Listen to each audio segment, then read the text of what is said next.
ലക്ഷക്കണക്കിന് ആളുകളുടെ ഇടയിലൂടെ ഇരുമുടിക്കെട്ടും ചുമന്ന് കുത്തനെയുള്ള മലയും കയറി സന്നിധാനത്തെത്തി ഒരു സെക്കൻഡ് പോലും നമുക്ക് അയ്യനെ തൊഴാൻ പറ്റില്ല എന്ന് തിരിച്ചറിയുമ്പോൾ ഇനി വരില്ല ഇങ്ങോട്ട് എന്ന് ചിന്തിച്ചു പോകും.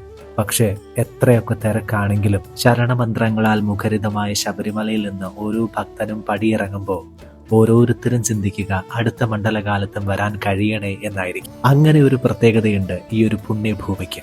പമ്പയിൽ നിന്ന് അയ്യന്റെ പൂങ്കാവനത്തിലേക്ക് 4 കിലോമീറ്ററാണ് ദൂരമുള്ളത്.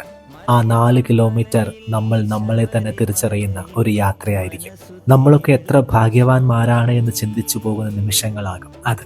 ഒരേ ഒരു ലക്ഷ്യത്തിനായി മല കയറുന്നവരും ലക്ഷ്യം സാക്ഷാത്കരിച്ച് മലയിറങ്ങുന്നവരും ഒരു മുൻപരിചയവും ഇല്ലെങ്കിൽ പോലും പരസ്പരം സഹായിച്ച് താങ്ങായി തണലായി മാറുന്നത് ഈ വഴിയിൽ കാണും. കാടിന്റെ നടുവിലൂടെ നഗ്നപാദങ്ങളായി നടന്ന് കയറി മണിക്കൂറുകൾ നീണ്ട കാത്തിരിപ്പിനൊടുവിൽ അയ്യനെ കാണുമ്പോൾ നമ്മൾ തിരിച്ചറിയും, ഞാൻ തേടി വന്നത് എന്നെ തന്നെയായിരുന്നു എന്ന്. അതാണല്ലോ തത്വമസി.